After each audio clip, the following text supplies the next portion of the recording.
როგორი ხარჯებოდა საბიუჯეტო თანხები ერთი კონკრეტული პარტიისთვის. ყველას კარგად ახსოვს ნაციონალების გრანდიოზული შეკრებები წინა საარჩევნო პერიოდში. რაიონებში ხალხის მობილიზება ხდებოდა. დღეს კი ირკვევა, რომ ყვითელი ავტობუსები, რომლითაც ნაციონალებს მხარდამჭერები გადაჰყავდათ, შინაგან საქმეთა სამინისტროს კუთვნილ საწვავს მოიხმარდნენ. გამოძიება უკვე დაწყებულია, დაკითხულია ზუგდიდელ მაღალჩინოსანთა ნაწილი. კვალი ზაზა გოროზიამდეც მიდის, რომელსაც სავარაუდოდ მალე დაკითხავენ. ნახეთ ნათია თოიძის რეპორტაჟი. ჩვენ ბევრი ვართ, ჩვენ ძლიერები ვართ, ერთიანები ვართ, არ გვეშინია მტრის და ხრიკების და ჩვენ აუცილებლად ყველანი ერთად გადავარდეთ ავტორები და გავიმართოთ წინ სამეგრელო, წინ ზუგდიდი. ზუგდიდი ერთ-ერთი იყო იმ 11 ქალაქიდან, სადაც ერთიანმა ნაციონალურმა მოძრაობამ წინა საარჩევნო ყრილობა 8 სექტემბერს ერთდროულად გამართა. 11-ვე ქალაქის მოედნებზე პრეზიდენტ სააკაშვილის პარტიის მხარდასაჭერად უამრავი ადამიანი იქნა მობილიზებული. უპრეცედენტო მხარდაჭერის დემონსტრირებას ნაციონალური მოძრაობისთვის არჩევნებამდე რამდენიმე კვირით ადრე უდიდესი მნიშვნელობა ჰქონდა. დღეს მთავარი პროკურატურა იძიებს, რა რესურსის გამოყენებით მოხდა ხალხის მიყვანა პრეზიდენტ სააკაშვილის გამოსვლების მოსასმენად. ერთიანმა ნაციონალურმა მოძრაობამ ფაქტობრივი ხარჯების შემიღებისა და ხელოვნურად შემცირების მიზნით გააყალდა ანგარიშგების დოკუმენტები შინაგან საქმეთა სამინისტროსათვის განკუთვნილი დანაშაულებრივად მოპოვებული საწვავის ტალონები გადაუნაწილად 393 მიკროავტობუსის მძღოლს. გამოძიება ამტკიცებს, რომ 8 სექტემბერს ზუგდიდში საკუთარი მხარდამჭერების ტრანსპორტირებისთვის ნაციონალურმა მოძრაობამ შინაგან საქმეთა სამინისტროს კუთვნილი საწვავი გამოიყენა. პროკურატურაში მაღალი თანამდებობის პირების სამსახურებრივი მდგომარეობის ბოროტად გამოყენებისა და დიდი ოდენობით საბიუჯეტო თანხების გაფლანგვის ფაქტებზე საუბრობენ. საქმე ძალიან დიდია, მოცულობითია და მე კონკრეტული პიროვნებამ რა ქმედებაც, უკანონო ქმედებას ჩაიდინა, იმ ქმედების წარადგინება ბრალდება რა თქმა უნდა. პროკურატურამ გამოძიება შინაგან საქმეთა სამინისტროდან მიღებული მიმართვის შემდეგ დაიწყო, სადაც ირაკლი ღარიბაშვილის უწყება მის ბალანსზე არსებული საწვავის მარაგების გადახარჯვაზე საუბრობდა. ამ ფურცელზე, სადაც გაცემული საწვავის რაოდენობაა აღრიცხული, წერია, რომ 6 სექტემბერს შინაგან საქმეთა სამინისტროდან 54,000 ლიტრი დიზელი გაიტანეს. დოკუმენტში მითითებულია, რომ სამეგრელოსთვის ამ რაოდენობის დიზელი ძიმცეიშვილმა და ვინმე ქობალიამ მიიღეს. ბაჩო ახალაიას შინაგან საქმეთა მინისტრობის პერიოდში ნიკოლოზ ძიმცეიშვილი მინისტრის მოადგილე იყო. მინისტრის 540 ბრძანების დანართით მას საკადრო და ორგანიზაციული უზრუნველყოფის დეპარტამენტის კურირება ევალებოდა. ნიკოლოზ ძიმცეიშვილმა საქართველოს არჩევნების შემდეგ 21 ოქტომბერს დატოვა და მისი დაკითხვა ამ დრომდე არ მომხდარა. გამოძიებამ შინაგან საქმეთა სამინისტროს საფინანსო სამეურნეო დეპარტამენტის ერთ-ერთი ხელმძღვანელი და ყველა თანამშრომელი დაკითხა, ვინც სამინისტროდან საწვავის გატანის საქმეში ფიგურირებდნენ. 54 ტონა დიზელის საწვავი ერთ პიროვნებაზე. ეს იყო დაცემული შინაგან საქმეთა ყოფილი მინისტრის მოადგილის ნიკოლოზ ძიმცეიშვილის ზეპირი განკარგულების თანახმად. ჩვენ დავკითხეთ შინაგან საქმეთა სამინისტროს მატერიალურ უზრუნველყოფის სამსახურის დეპარტამენტის უფროსი მიხეილ ამირანაშვილი, რომელმაც დაადასტურა, რომ მართლაც მისი უშუალო კურატორის შინაგან საქმეთა მინისტრის ყოფილი მოადგილის ნიკოლოზ ძიმცეიშვილის ზეპირი განკარგულებით ეს საწვავი გასცა კერძო პირზე. და ასევე დაასახელა მან, რომ ეს კერძო პირი იყო ზუგდიდის რაიონის გამგებელი, ამჟამად ყოფილი გამგებელი ალექსანდრე ქობალია. ამ ჩვენებების მიღების შემდეგ პროკურატურამ ზუგდიდის უკვე ყოფილი გამგებელი ალექსანდრე ქობალიაც დაკითხა. ქობალიამ გამოძიებასთან ითანამშრომლა და დეტალურად გაიხსენა, ვისი დავალებით, სად და რატომ მიიღო დიდი ოდენობით საწვავის ტალონები შინაგან საქმეთა სამინისტროსგან.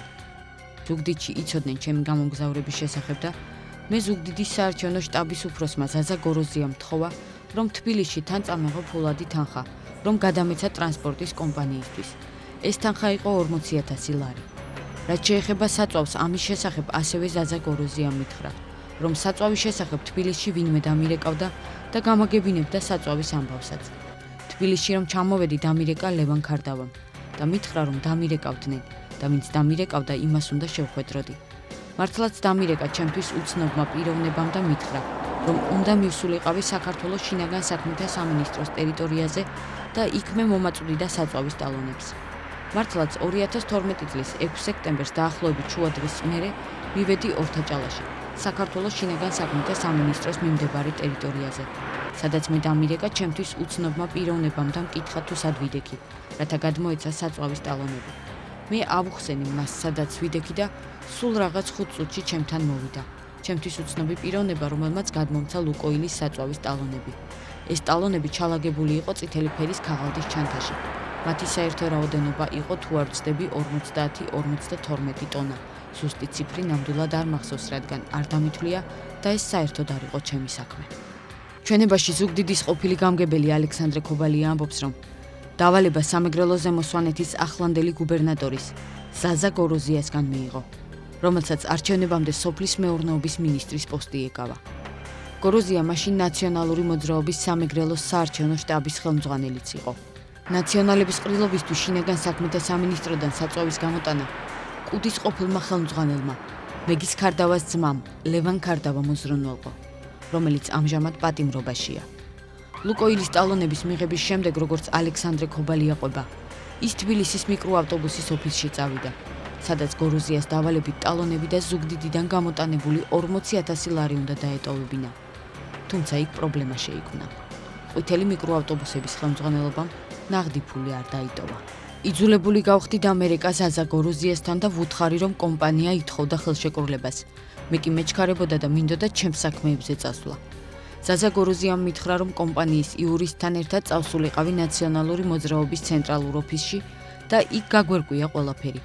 მართლაც მე და კომპანიის იურისტი ჩემი მანქანით წავედით ნაციონალური მოძრაობის ცენტრალურ ოფისში, სადაც ვნახეთ ვიღაც ქალბატონი და ახალგაზრდა ბიჭი და ამ პიროვნებებმა და სატრანსპორტო კომპანიის იურისტმა ერთმანეთში დაიწყეს ხელშეკრულების საკითხებზე საუბარი. მე ვუთხარი, რომ მეჩქარებოდა პირად საქმეებზე და უნდა წავსულიყავ. ჩვენ ქობალიას ჩვენების გადამოწმება ზაზა გოროზიასთან ვცადეთ. სამეგრელო ზემო სვანეთის გუბერნატორი ქობალიასთვის ამ ტიპის დავალების მიცემას კატეგორიულად უარყოფს. მე არ ამგონია, რომ ალიკა ქობალიასადმი გამიშვა. ამ ტალონებთან დაკავშირებით. ასე რომ ეს ტალონებთან დაკავშირებულ თემას საერთოდ არ ვიცი და არც ვიცოდი. კიდევ ერთხელ გიფიქსირებთ, რომ შინაგან საქმეთა სამინისტროს მიერ არანაირ იმაში მე მონაწილეობა არ მივიღე. არც ტალონებში და არც ამაში. და 40,000 ლარი გაატანეთ? 40,000 ლარი ვიცით რაღაცა მე მაქვს დაწნეული, მაგრამ მათ უნდა დაევრუნებინათ, რომელზეც ალბათ პროკურატურასთან გავივლებ. არის საკითხები, რომელიც არის გასაგები.